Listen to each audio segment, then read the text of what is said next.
Hello, welcome to our webinar. Uh, our topic for discussion today is dynamically orchestrating RAN and AI workloads on a common GPU cloud. Our speakers for today are Milind and Bhanu.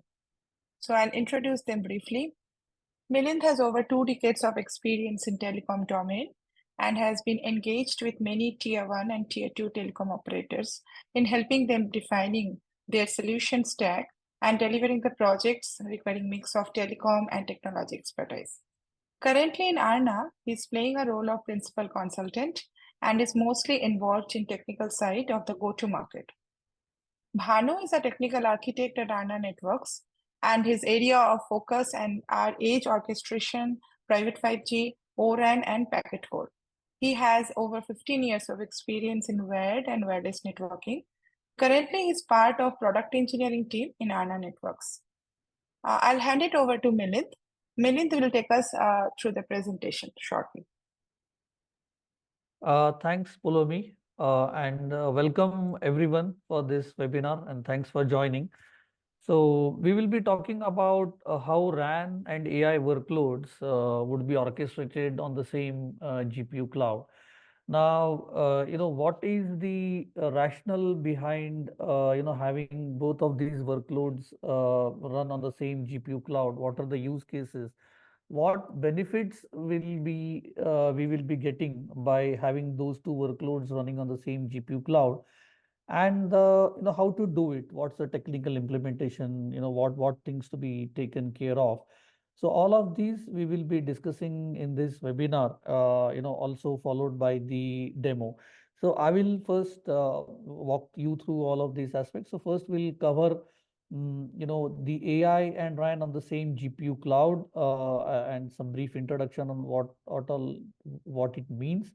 Then my colleague Bhanu will take you through the AMCOP solution, which is doing this orchestration of both RAN and AI workloads on the GPU cloud. And we'll go through the demo, and then lastly, if there are any question and answers, yeah, we will address them. So moving on, you have heard about, what we are hearing about is cloud, AI, RAN. So now what exactly are these, right? So earlier when RAN workloads were not virtualized,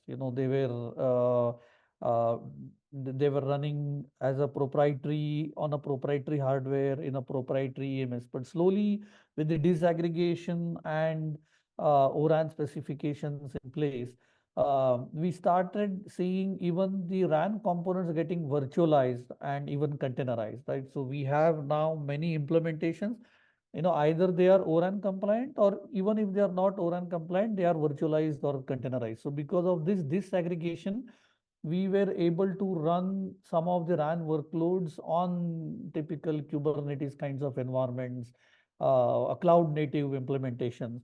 So it's the same cloud infrastructure we could utilize for having the RAN workloads running. So that we typically started calling it as a cloud RAN, because now your RAN workloads can run on the cloud like infra.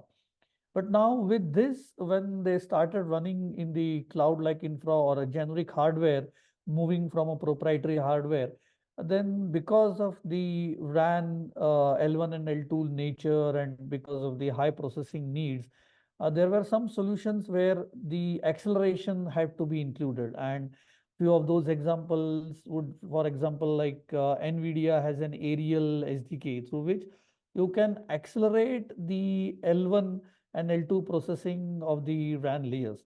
So that is how the RAN workloads, which are typically the CU and DU, for example, they now, because of aerial SDK, they can start running on the GPU hardware. So, we started with cloudification of the RAN components. Then we started even having with RAN workloads on the GPU cloud for accelerating stuff. But then we all know that GPUs are very costly resource. You can't leave them unutilized, and And so now the thought process is now how we can use that GPU, which is primarily for RAN acceleration, also for other AI workloads, so that you can optimize on the CAPEX. So essentially, what we are telling is we also want RAN. So earlier we talked about cloud RAN, where it is just about RAN being a cloud native functions. But now we are telling even you can run workloads on a cloud-like environment. So RAN, we are putting RAN in the GPU cloud, so that like any other application which scales in, scales down, which is elastic, your RAN workload is also able to do that. And now when we bring that elasticity for the RAN workload, we also complement it with the AI and make AI and RAN run on the same cloud, so that with the elasticity of scale in and scale out for both of these workloads together, we are able to maximize the GPU utilization and have the good CAPEX ROI on the CAPEX. So that's the whole background from where this requirement starts. Moving on to the next slide. Basically, for RAN workloads, as we all know, RAN is the most expensive part of the 5G, right?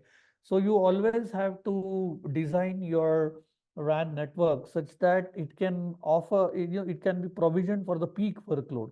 So that's good. But what about off peak, right? So when you provision the hardware and network deployment for the peak load, for off peak load, then your resources are unutilized. And especially when it's a GPU resource, then leaving it unutilized is actually loss of money.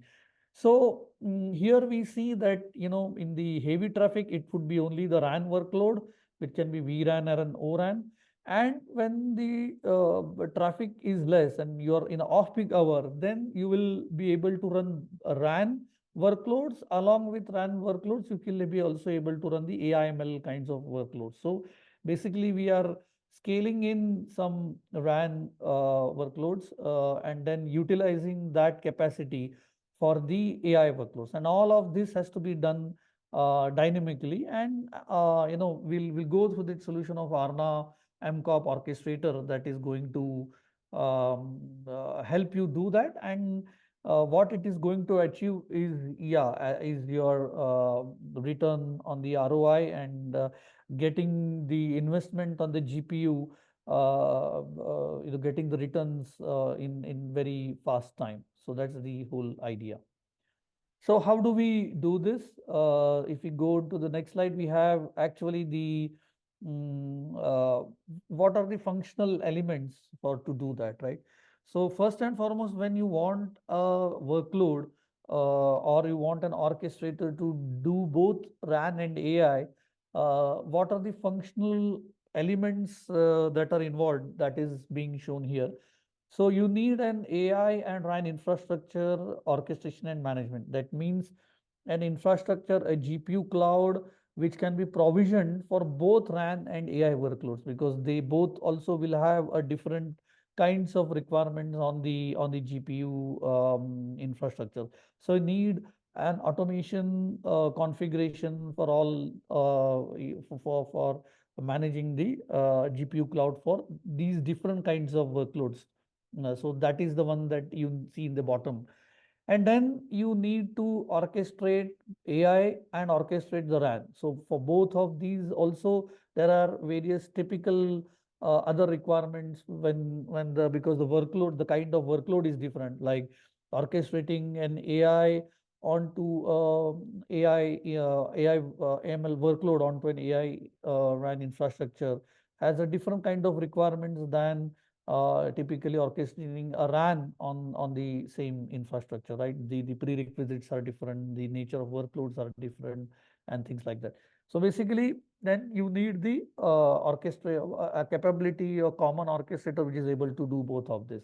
And then finally, this is all about dynamically provisioning the resources. So you need a close control loop kinds of functionality which is able to monitor the infrastructure, which is able to take a decision at an appropriate time on when what is the good time to have the AI workload, or when is again a good time to switch back to the peak load kind of scenario. So these are the functional blocks that the Arna's MCOP orchestration is going to is implementing, for this AI and RAN workload orchestration.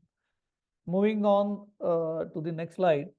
So AMCOP solves the AI cloud infraops challenges. So basically, it gives a single pane of glass, and within a single pane of glass, you are able to manage the infra part. You are able to manage the workload part and the closed control loop automation. And then this is across various sites, so it is not just one site. So you can have GPU cloud across various sites, and MCOP is able to manage all of that through a single pane of glass UI.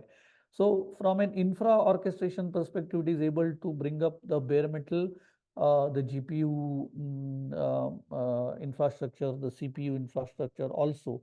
And then it is able to provision the OS, deploy the Kubernetes, and all the bare metal to the platform related dependencies is what it is able to handle. Plus, because we have both AI and RAN, there is also a need for a multi-tenancy and an isolation. So basically, when you need to run both the workloads, we need to ensure that the network is isolated.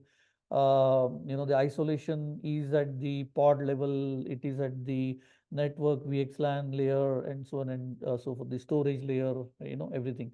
So that multi-tenancy aspect is also what AMCOP addresses. And from the workload orchestration, we are very flexible. Like we AMCOP itself is able to orchestrate the AI workload and also the RAN workloads by itself. Alternatively, AMCOP can integrate with any SMO or an SMO or a third-party software, because that already takes care of orchestrating the RAN workloads. So that it can do, or MCOP also can integrate with, for example, NVIDIA NIM for the AI workload orchestration. So all the possibilities are possible where MCOP can do all the things itself, or orchestrating or integrating with the third party components for that. And finally, AMCOP has the closed control loop automation, where it has the capability for an operator to define a policy that what are the conditions that define your peak traffic and off peak traffic, and what are the actions to be taken from moving on from a peak traffic to an off peak traffic, and again moving back from off peak traffic to the peak traffic. So what are those actions to be taken, and all those policies we are able to specify through the AMCOP, and during the runtime all of those would be taken care of dynamically. So that's what AMCOP would do. Again, moving on to the next slide. Just wanted to emphasize on the capabilities of overall AMCOP. So it's one platform but multiple use cases. Today, our focus is on the lowermost use case that you see, AI and RAN.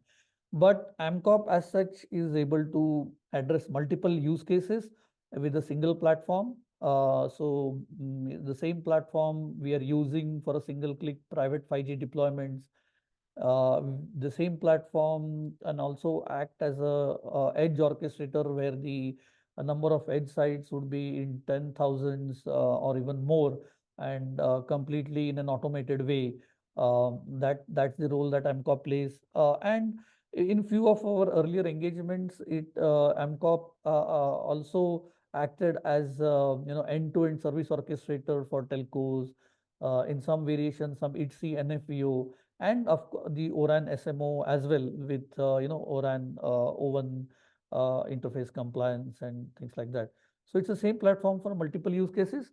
But now, having covered the rationale on why AI and RAN on the same GPU cloud, the advantages that it brings, I'll now hand it over to my colleague Bhanu to take you through the AI and RAN orchestration. He will take you through the functional architecture of AMCOP, and then we will see this concept in action through a demo, and then we'll be happy to address your queries in the last part of this webinar. Thank you for listening, and I'll request Bhanu to take over from here. Thanks. Yeah, thanks, Milan. Yeah, hi everyone. So yeah, my name is Bhanu. So from now onwards, I will take the next part of the webinar. So now we will see how AMCOP acts as a dynamic orchestrator for AI and RAN workloads.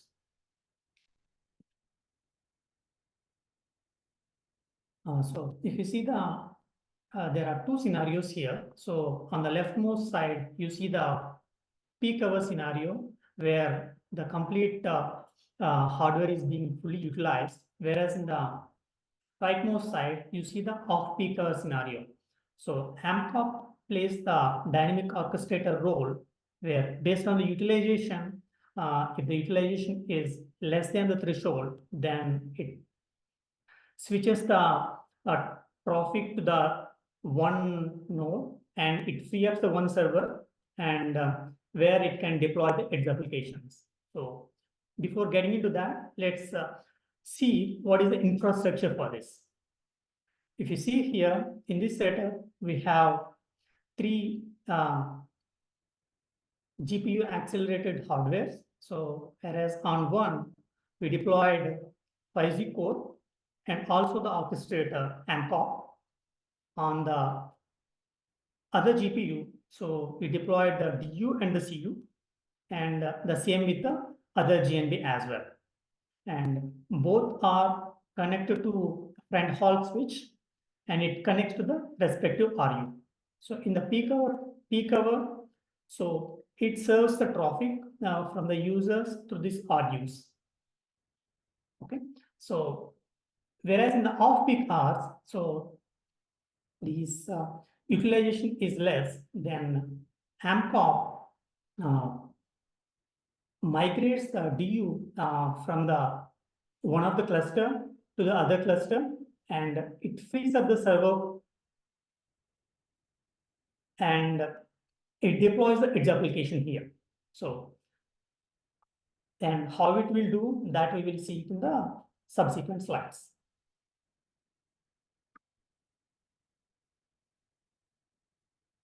So this is the scenario for the day 0 where AMCOP plays orchestrator role. So where it has 3 clusters, GPU-based clusters.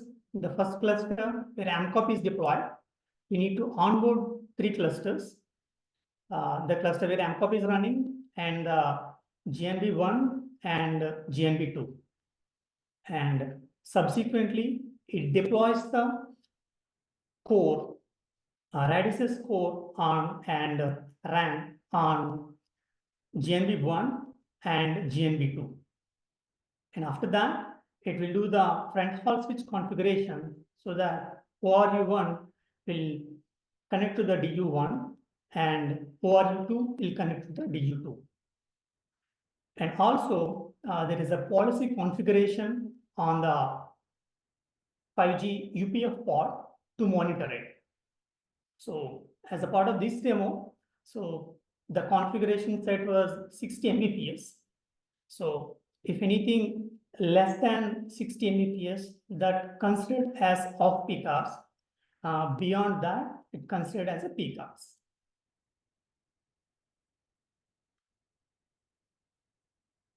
So this is the off-peak hour scenario where AMCOP keeps on monitoring the UPF bandwidth. So if it is less than the threshold, then it triggers the closed loop action. What it will do is it orchestrates DU2 to the GNB1 and previously there was a CU also. It terminates that and DU2 and CU2 and this server is freed up. And here, so NVIDIA Metropolis app is deployed and it can serve the AI workloads through this.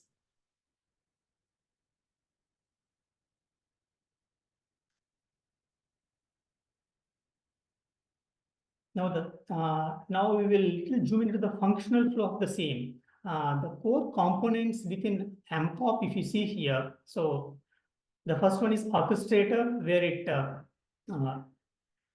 deploys the application as a part of the day zero. So that's what the step number one here, both CU, DU, and on the other cluster, CU2 and DU2. And in addition to that, it also deploys the Prometheus on all the clusters so that it will monitor it. And the step two here is like all the Prometheus metrics will be pushed to the policy. In the policy configuration, we have defined the threshold. And here, so as and when it is less than the threshold, which is like off-peak hour scenario, what we configured is 60 Mbps. If it is less than the threshold, then it triggers the workflow engine. Workflow engine knows the core business logic, what action it has to take. So it informs orchestrator where do the DU migration from GNB2 to GNB1 and also trigger the edge application on the GNB2. And in addition to that, workflow engine also do the switch configuration to point it to the DU2 on the GNB1. This is how the total flow of it is. As I mentioned, the core components here within the AMCOP are orchestrator, which does the orchestration, policy, which keeps on monitoring, and the workflow engine. These three acts as a closed loop to do the dynamic orchestration.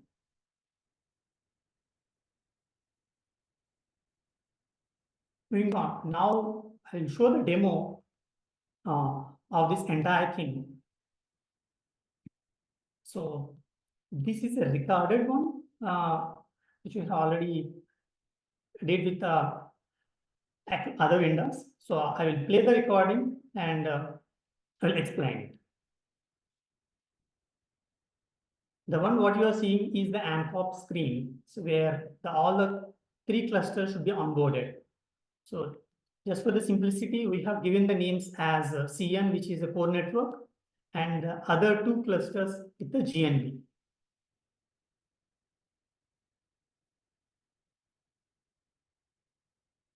So AMCOP has the design time and the runtime concept. So here in the services, first we need to define like, and also the corresponding placement intents, which we need to mention it. So if you see here, there is a GNB1 and the CU. That means on the GNB1, we want to deploy the CU. So all these, as a part of design time, we have to create it. And also you see the A application also, which is Metropolis.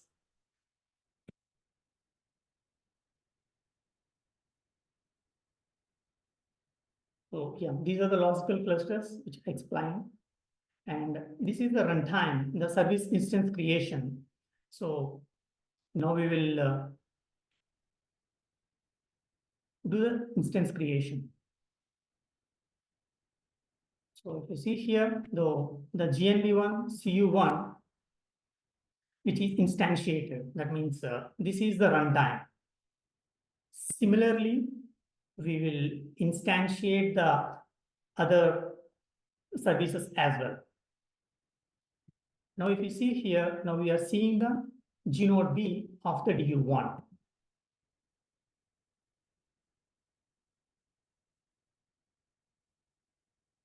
Now we will try to attach the UE to the GNB1.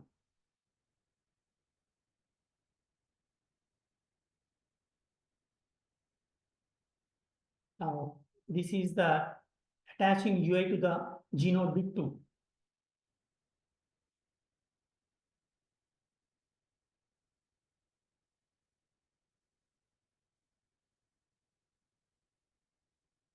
So now if you see it's connected, but yeah, not traffic. Now we will establish a PDU session and with a 50 Mbps traffic. See, the same is reflected on the GNB here. So you'll be able to see the 50 Mbps traffic.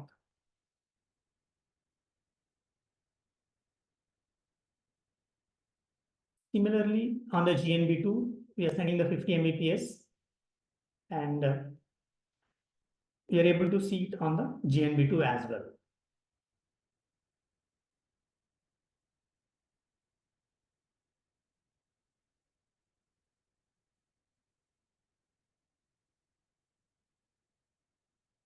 So now if you see here, so the total bandwidth here is like 50 plus 50, which is 100 here.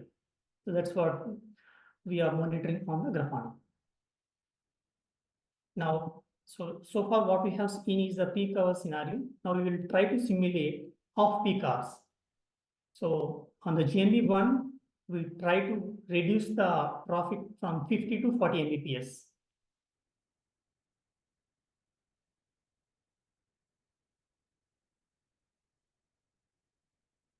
And on the GNB2, so from 50 to 10 Mbps. So that means the total traffic we see right now is 40 plus 10, which is 50 Mbps. This in turn should trigger the closed loop. Why? Because it's less than 60 Mbps.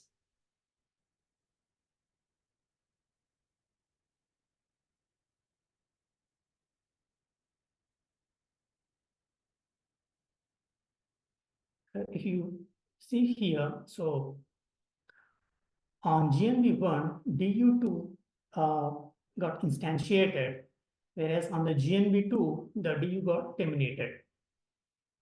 That you can see it here.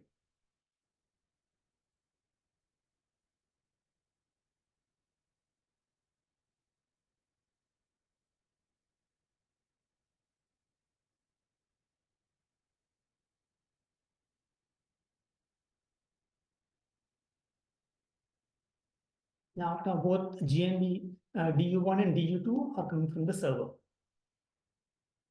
So in the background, Orchestrator will instantiate the A application, and in this example demo, what we have deployed is the Metropolis A application, which does the video analytics, and we can deploy any other A application as well, like Triton or NDCF, anything, so that it can serve the it can deploy the AA workloads.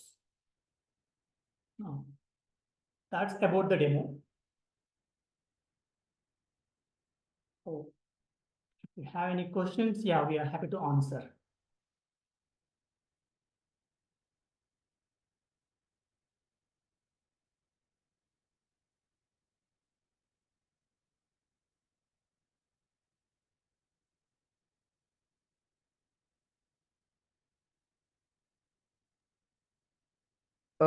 Yeah, I think there are few queries that we have received. So, one of the query is about the when the telecom operator is already using an SMO for RAN workloads. So then how both RAN and AI workloads can be managed in the scenario where RAN workloads are already being managed by a SMO or some solution.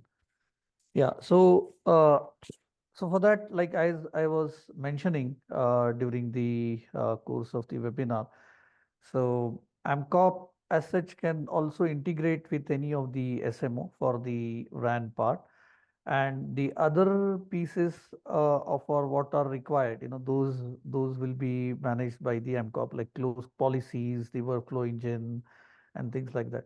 So whenever the RAN workloads are concerned, because I think we don't have any very standardized interfaces for the northbound for an SMO. So, but still it can be worked out, and for RAN specific stuff, we can work with the SMO of operator's choice, where the RAN workloads are managed by the SMO, but then we will need to know the KPIs and the other uh, stuff so that we are able to take the decision on the scale in and scale out. So I think that's a brief answer on how it would work when with an existing RAN SMO.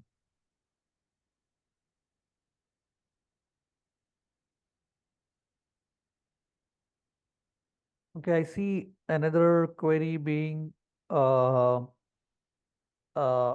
is there a way where you can do the policy related functions? So the question actually states that how can we specify the various conditions in the policy, and is it possible to state various other policies? So Banu, would like to please comment on that? Yeah, sure. So currently the policy what we are using is the OPA in this demo. So OPA is basically Open Policy Agent, which is again a CNCF project. We can define sophisticated policies in OPA. So in turn, it uses the Rego language, but it's very much flexible. We can fully customizable policies within OPA, so which fulfills the needs of that. And in fact, in our demo, what we have seen is the 60 Mbps traffic based on the bandwidth, but it can be extended to configure based on other parameters as well. Okay, thanks, Banu. There is one more question. How is AI workload scheduled? Does it automatically launch whenever there is available capacity, or is it manually launched? So I'll take that. Basically, the AI workloads are, they are not manually scheduled. So as we saw here, there is a policies or conditions that we define for peak and off peak kinds of scenarios, and which workload to be deployed when, whether RAN or AI. So accordingly, even AI workloads which are there, those are scheduled automatically based on that trigger condition. So if you say that, okay, when the, like we saw in this demo, the policy that was set was that if the traffic goes beyond 50 or 40 Mbps, then please launch the AI application. So here in this case, it was only the Metropolis that was launched, but we'll have various other AI workloads also, and based on the priority and the resource matching of the resources, the GPU capacity which is available, and the as against what is demanded by that AI workload, that can be that can be taken care by the MCOP, and it can schedule a specific AI workload. Alternatively, there are also scenarios where there are schedulers, the HPC schedulers, which is already there. So you can AMCOP can just put all of those in the job queue, and then that scheduler will schedule an appropriate AI workload, based on the capacity. So both things are possible. There is another question. Have you tried to perform the RAN AI orchestration at smaller time scales, milliseconds or seconds, rather than based on hourly peaks? This is because user behavior is bursty at millisecond scale, and we might have peaks within milliseconds. Okay, so we have not tried that, whether but this is just on the proof of how AI workloads can also be scheduled. So now I think as and when we get into more complex scenarios, so the simplest scenario being you make the whole GPU, one GPU or a set of GPUs either available for either the RAN or an AI workload. So if that is the scenario that we start with, then I think this is not possible in the milliseconds level, because even for an AI workload, it would involve lots of base configurations, and it would also take time for its deployment. And plus, the amount of time that typically AI workload. So here, typically in this scenario, you would not schedule any training algorithms or a self-learning algorithm, but rather the inference, because those need shorter cycles. So I think even considering the AI workload behavior itself, it will not be possible to scale in, scale out to the milliseconds level. But rather, even if it is bursty, we will surely have a defined traffic pattern where the workload utilization during a specific duration is by some 40% or something like that. So based on that, it can be done. But later on, even if the same GPU can be sliced, and those are some things that we are doing in our next releases, where we use the GPU slicing capability, the multi-instance GPU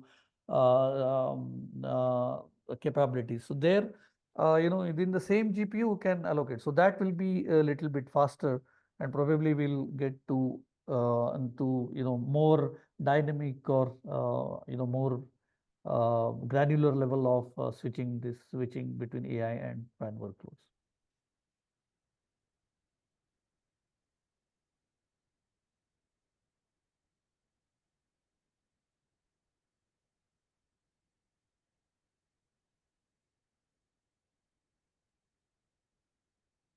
Milind, there is one more question which came in the chat.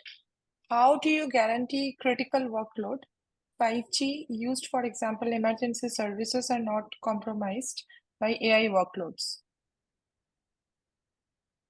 Yeah, so how that is done? So here, even in this, the whatever the scaling happened, it is just about we didn't remove the RAN workloads, so to say, or the 5G workloads completely. But even we can take care of this by ensuring that even though we scale down the RAN workload, we provision it sufficiently so that even if there is any rise in the traffic by a margin of 20% or 30%, still that particular workload should be able to handle that. So with that, we will ensure that those emergency scenarios or critical call scenarios, and those are not hampered. So as I said, I think the best way the for telcos and for this, the most safest way is you physically partition the machine. So you dedicate the GPUs for this, and so you will not have those issues. But yeah, in short, the short answer to that is, even though when we scale in and we reduce the capacity for the telco, but still we ensure that the GPUs and the dimensioning is such that there is a space for some bursty traffic to be handled, and we don't do that at a very thin edge. So I think that would address that.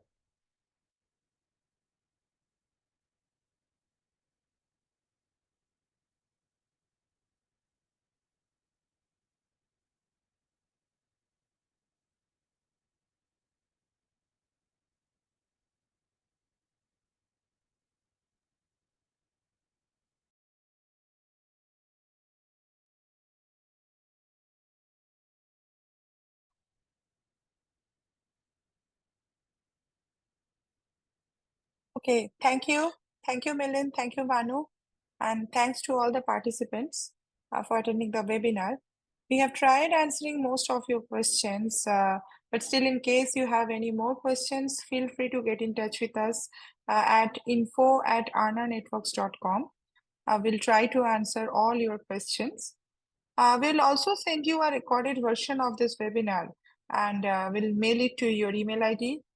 Stay tuned for more such webinars. Stay tuned to our LinkedIn and YouTube channel. We'll come up with more such informative content.